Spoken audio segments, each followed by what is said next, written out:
Hello friends, welcome back to my channel #উর্চিতা। কেমন আছো তোমরা সবাই? আশা করি সবাই ভালো এবং সুস্থ আছো।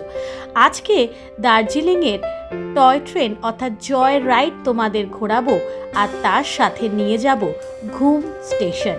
দার্জিলিংয়ের হাইয়েস্ট স্টেশন ঘুম স্টেশনে তোমাদের নিয়ে যাব।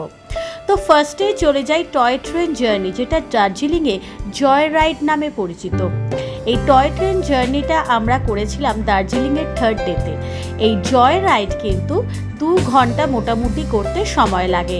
এটা দার্জিলিং থেকে ঘুম যায় এবং ঘুম থেকে আবার দার্জিলিং ব্যাক করে ভায়া বাতাসিয়া লুপ।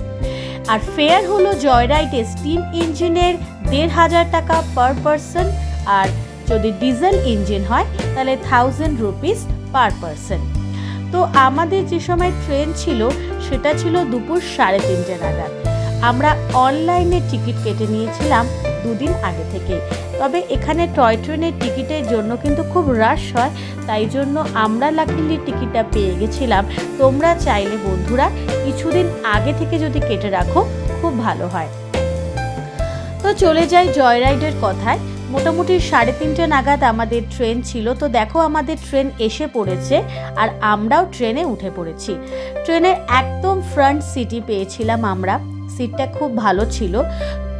তো এবার দেখো আমাদের জয় রাইড জাস্ট স্টার্ট হতে চলেছে।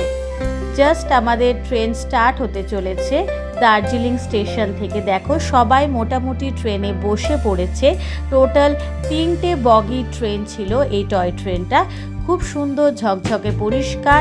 দেখো প্রত্যেকেই কিন্তু যে যার সিটে বসে রয়েছে এবং দুপাশ থেকে কাচ রয়েছে যাতে সুন্দর বাইরের ভিউটা একদম দেখা যায়। আশপাশ থেকে যে সমস্ত ট্রেনগুলো ছিল সেগুলো আস্তে আস্তে বেরিয়ে যাচ্ছে। এইবারে আমাদের ট্রেনটা জাস্ট স্টার্ট হয়ে যাবে। তো এবার দেখো হুইসেল দিয়ে দিয়েছে এবং আমাদের ট্রেনও কিন্তু স্টার্ট হয়ে গিয়েছে, অর্থাৎ আমাদের জয় রাইডও শুরু হয়ে গিয়েছে।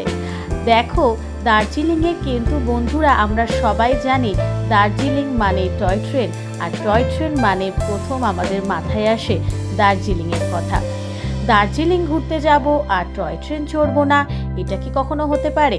না, একদমই সম্ভব নয়। তাই দার্জিলিংয়ে যখন আসবো ঠিক করলাম, সবার আগেই মাথায় এলো যে টয় ট্রেনটা কিন্তু চড়তেই হবে আর টয় ট্রেনে কিন্তু উঠতেই হবে। তো তাই জন্য টয় ট্রেনে অবশেষে চড়েই ফেললাম। আর দেখো এখন টয় ট্রেন চলেছে রাস্তার পাশ দিয়ে, যার একদিকে রয়েছে পাহাড় আর আরেক দিকে রয়েছে রাস্তা এবং জনবসতি। তোমরা দেখতেই পাচ্ছ আমাদের টাইমটা ছিল পড়ন্ত বিকেলে, যে সময় ওয়েদারটা খুব ভালো ছিল, রোদ ছিল না, একটু হালকা হালকা মেঘলা ছিল। দেখো আশেপাশের ছোটোখাটো বাড়িও রয়েছে, সাথে রয়েছে অনেক দোকানও, কিন্তু সব মিলিয়েই যেন একটা খুব সুন্দর পরিবেশ লাগছিল। আর কাছ থেকে পরিষ্কার ঝকঝকে একদম দুপাশটা দেখা যাচ্ছিল।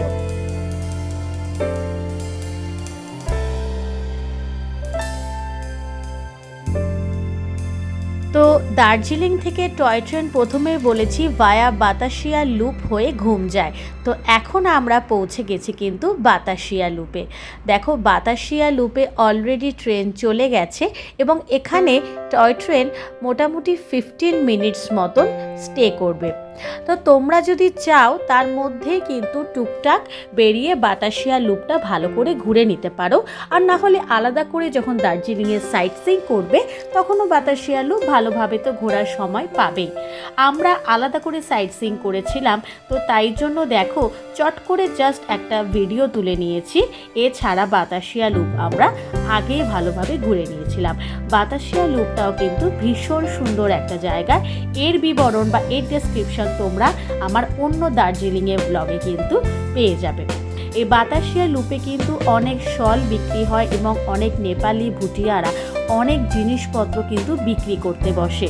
তাই বন্ধুরা এই 15 মিনিটের ছোট্ট একটা গ্যাপে চাইলে তোমরা ঝট করে একটু শপিংও করে নিতে পারো। তো দেখো এখন বাতাসিয়া লুপ থেকে অলরেডি আমাদের ট্রেন স্টার্ট হয়ে গিয়েছে। বাতাসিয়া লুপ ক্রস করে এবার আমাদের গন্তব্যস্থল কিন্তু সরাসরি ঘুম। তো ঘুম যাওয়ার পথের রাস্তাটা কিন্তু খুব সুন্দর, দেখতেই পাচ্ছ তোমরা, গাছগাছালি, আর সাথে সব থেকে সুন্দর দার্জিলিংয়ে ছোট ছোট যে কাঠের বাড়িগুলো সেগুলো তো রয়েছেই। সব মিলিয়ে এক খুব সুন্দর মানে মনোমুগ্ধকর একটা দৃশ্য কিন্তু আমরা দেখতে পেয়েছি। তোমরাও আশা করি ভিডিওতে দেখতেই পারছো যে কি সুন্দর দৃশ্যটা দেখতে লাগছে। তো বন্ধুরা, তোমরা দেখতে থাকো ভিডিওতে আর সঙ্গে থাকো।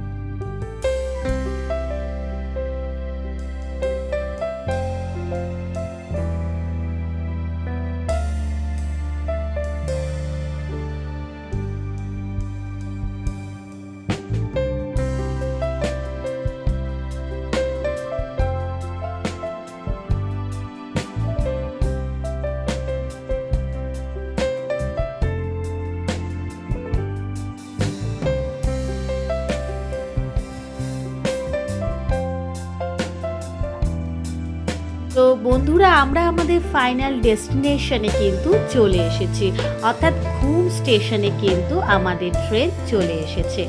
প্রায় 50 মিনিট পরে কিন্তু আমরা ঘুম স্টেশনে পৌঁছালাম।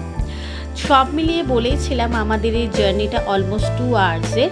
তো প্রায় 50 মিনিট কি 55 মিনিট পরে আমরা ঘুম স্টেশনে পৌঁছেছিলাম। ঘুম, তোমরা সবাই জানো দার্জিলিংয়ের এই ঘুম স্টেশন কিন্তু ভারতের সর্বোচ্চ রেল স্টেশন, অর্থাৎ the highest railway station of India.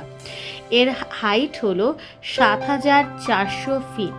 হ্যাঁ, ভূমিস্থল থেকে 7,400 ফিট উচ্চতায় কিন্তু রয়েছে এই ঘুম স্টেশন। ভারতের হাইয়েস্ট পয়েন্ট কিন্তু এই ঘুম স্টেশন। তো এই ঘুম স্টেশনের কাছেই লাগোয়া তৈরি হয়েছে ঘুম মিউজিয়াম।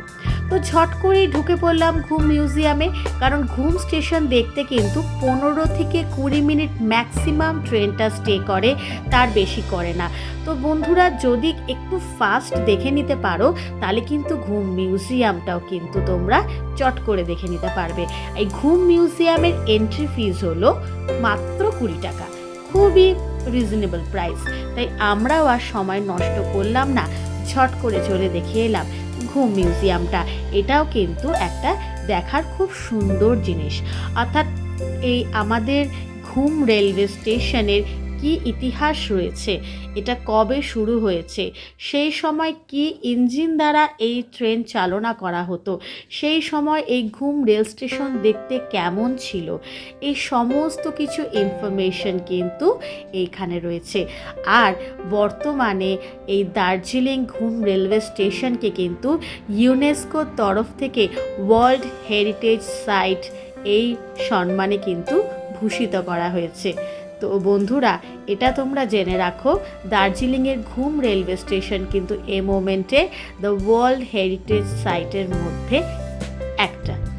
তো ঘুম রেলওয়ে স্টেশনের লাগোয়া এই ঘুম মিউজিয়ামটায় কিন্তু আমাদের দার্জিলিংয়ের ব্যাপারে অনেক কিছু ইনফরমেশনস রয়েছে, খুব দরকারি কিছু ইনফরমেশনস রয়েছে, যেগুলো বন্ধুরা তোমরা এসে 15 থেকে 20 মিনিটের মধ্যে ঝট করে দেখে নিতে পারো এবং তোমাদের অনেক অনেক অনেক কিছু তোমরা জানতে পারবে। এইটুকু তোমাদের হলফ করে বলতে পারি। এই মিউজিয়াম দেখা হয়ে গেলে বাইরে বেরিয়ে 5 মিনিটের মতন কোথাও দাঁড়িয়ে একটু চা সিঙ্গারা খেয়ে বিকেলের জলখাবারটা সেরে নিতে পারো এবং তারপরে সোজাসুজি ট্রেন ছেড়ে দেওয়ার পালা এবং দার্জিলিং ফিরে যাওয়ার পালা। তো এরপরে ঝট করে টয় ট্রেনে উঠে বসে পড়লাম আমরা এবং ফেরত চলে গেলাম আবার আমাদের দার্জিলিংয়ে। তো আজকের এই ভিডিওটা তোমাদের বন্ধুরা কেমন লাগলো একটু যদি আমাকে লিখে জানাও কমেন্ট বক্সে, তাহলে আমার খুব ভালো লাগবে। আর যারা নতুন বন্ধু রইলে তাদের কিন্তু আমার চ্যানেলটা সাবস্ক্রাইব করার অনুরোধ রইল, যাতে আমার চ্যানেলে নতুন কোনো ভিডিওস আসলে তারা অবশ্যই দেখতে পাও। তো আজকের মতো এখানেই টাটা বাই বাই, পরের নেক্সট ভিডিও নিয়ে খুব শীঘ্রই চলে আসছি।